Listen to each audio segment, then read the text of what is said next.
Qani o'sha erkak majburiy ijrochilar kelib turib, haligini mulkini qaytarib unga tortib olib bersin. Qo'lidan keladimi? Kelmaydi-da kishga tanka. Bor endi uni yoniga borib tishini ham ko'rsatolmaydi bu bechoralar. Endi kimdan bu desa haligi bechorani sigirini so'dirab ketadi. Yana birovni uyidan bir narsa divanni ko'tarib chiqib ketyapti. Darvozasini ko'tarib chiqib ketyapti o'tganda birovni. Ha desa u majburiy ijro. Bitta kampirni buzog'ini so'dirab chiqib ketyapti. Ey, menda nima ayb? O'g'lim o'shanaqangi kredit olgan ekan. Kap-katta ho'kizday uylangan katta yigit endi. Ha bu o'zi to'lasin. U meni buzog'imni olib chiqib nima qilasan? Shu bitta tirikchilik qilib turganim shu. Sal katta esa sigir qilib olib shuni sog'ib ekaman. Desa, yo'q deydi, sizni bolangizmi deydi. Ha meni bolam bo'lsa, men to'laymanmi? Bolam to'laydi, kap-katta yigit mana. Ishlasin, to'lasin.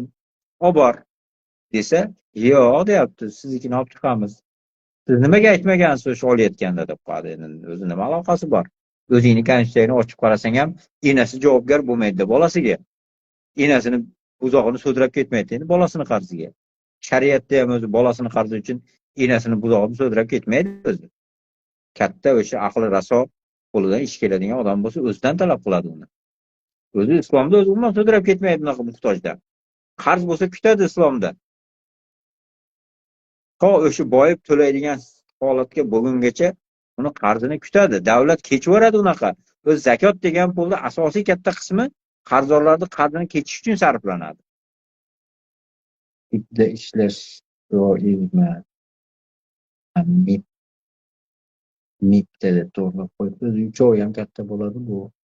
Расшифровкasi majburiy ijro byurosi. Ya'ni majburiy ijro deyotganda nimani majburiy ijro qiladi shunga bog'liq.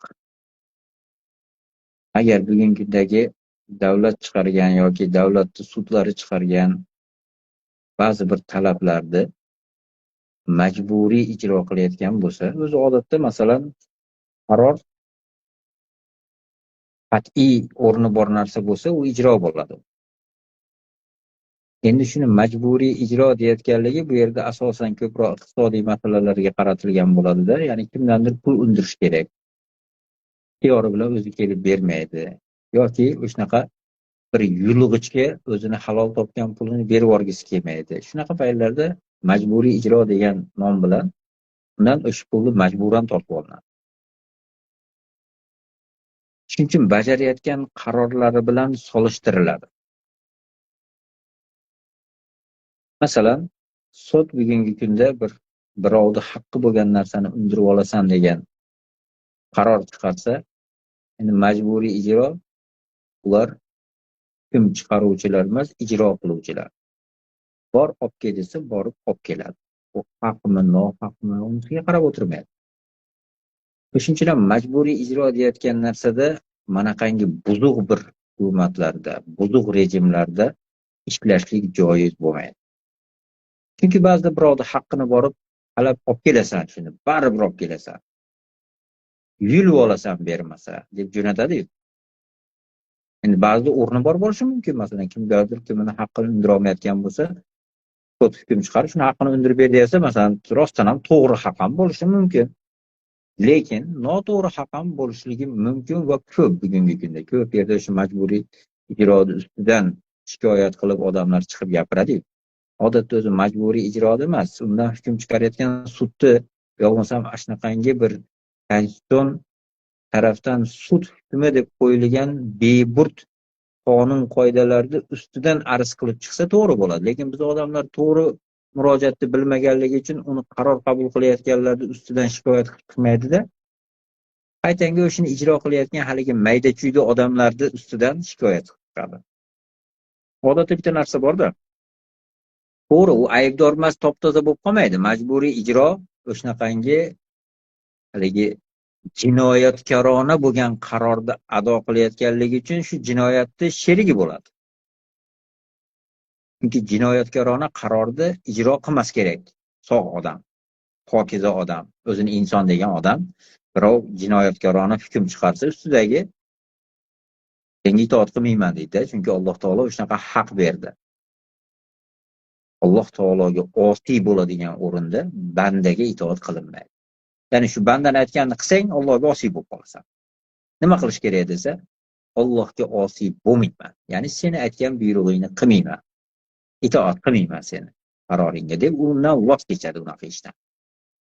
Shuning uchun bugungi majburiy ijroda endi unaqangi ishlar solmaydi, Allohga osiy bo'lib borib yurg'uchilik qiladigan. Asosan o'sha kambag'al bechorani o'tganda bir bechora ayolni bir sigirini yetalab ketyapti, dod deb borib sigirini ipiga osilsa haligini turtkilab buzog'ini sugirib yetalab ketyapti. Ya'ni shunaqangi majburiy ijro o'zi zo'ravonga kuchi yetmaydi. Endi o'ylanglar, bir katta bir zo'ravon shunaqangi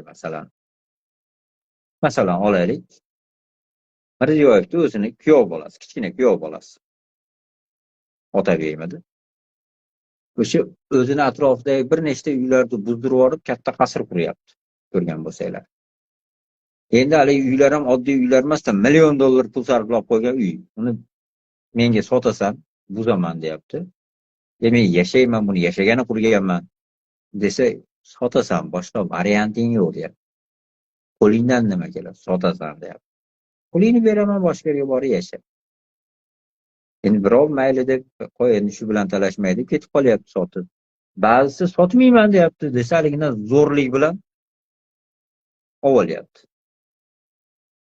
Qani o'sha erkak majburiy ijrochilar kelib turib, haligini mulkini qaytarib bunga tortib olib bersin. Qo'lidan keladimi?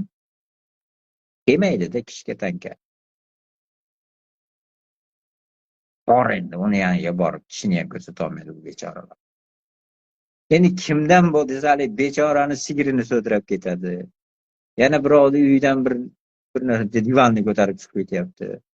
Darvozasini ko'tarib chiqib ketyapti o'tganda birovni. Desa majburiy ijro. Bitta kampirni buzog'ini so'dirab chiqib ketyapti. Ey, menda nima ayb? O'g'lim o'shanaqangi kredit olgan ekan. Katta ho'kizday uylangan katta yigit endi. Bu o'zi to'lasin. U meni buzog'imni olib chiqib nima qilasan? Shu bitta tirikchilik qilib turganim shu. Sal katta esa sigir qilib olib shuni sog'ib ekaman. Desa, yo'q deydi, sizni bolangizmi deydi. Meni bolam bo'lsa, men to'laymanmi? Bolam to'laydi, katta yigit mana. Ishlasin, to'lasin. Obor desa, yo'q deyapti, siznikini olib chiqamiz. Siz nimaga aytmagansiz o'sha olayotganda deb qo'yadi. Endi o'zi nima aloqasi bor? O'zingni konstitutsiyani ochib qarasang ham, enasi javobgar bo'lmaydi bolasiga. Enasini buzog'ini so'dirab ketmaydi, endi bolasini qarziga. Shariatda ham o'zi bolasini qarzi uchun enasini buzog'ini so'dirab ketmaydi o'zi. Katta o'sha aqli raso qo'lidan ish keladigan odam bo'lsa, o'zidan talab qiladi uni. O'zi islomda o'zi umuman so'dirab ketmaydi bunaqa muhtojdan. Qarz bo'lsa kutadi islomda. O'sha boyib to'laydigan holatga bo'lgungacha uni qarzini kutadi. Davlat kechiveradi unaqa. O'z zakot degan pulni asosiy katta qismi qarzdorlarning qarzini kechish uchun sarflanadi. O'shuning uchun bugungi majburiy ijro deyotgan u bir xayrli ish qilayotgan odamlar emas. Ba'zi o'rinlarda ish to'g'ri bo'lib qolishi mumkin, qaysidir ishi. Rostdan bitta zo'ravondan bir narsani undirayotgan bo'lsa, mayli to'g'ridir ishi. Lekin umumiy olib borayotgan faoliyati tepadan nima deb buyruq qilsa, qanaqa qaror chiqarsa, shuni majburiy ijro qiladi. Bu endi yomon. Endi zulm davlatida majburiy ijro bo'lish faqat kasod qiladi u o'zini. Hayotini, oxiratini kasod qiladi. Hayotda hamma uni yomon ko'rib, bir rejimni bir itiydi, rasvo mana shu zolim tuzumga xizmat qilganda yomon ko'radi. O'lgungacha la'nat aytadi. Otasiga ham aytadi, endi tug'iladigan bolasiga ham aytadi la'nat. La'nati bo'lib yashab o'tadi. Endi oxiratga borganda ham xuddi o'sha zolimning yonida bo'ladi. Alloh taolo Qur'oni Karimda o'sha faqat zolimlarni o'ziga yetmasdan o'sha butun o'shunga yordam berayotganlar hammasiga yopib yetadigan azobdan saqlaninglar degan. Shuning uchun zolimni o'zinglar emas, uni yugurdaylari ham o'zi bilan birga bo'ladi. Chunki mibda ishlamang, ishlayotgan bo'lsangiz boshqa bir ish tanlang, halol ishlar ham ko'p bu hayotda. Mibdan boshqa.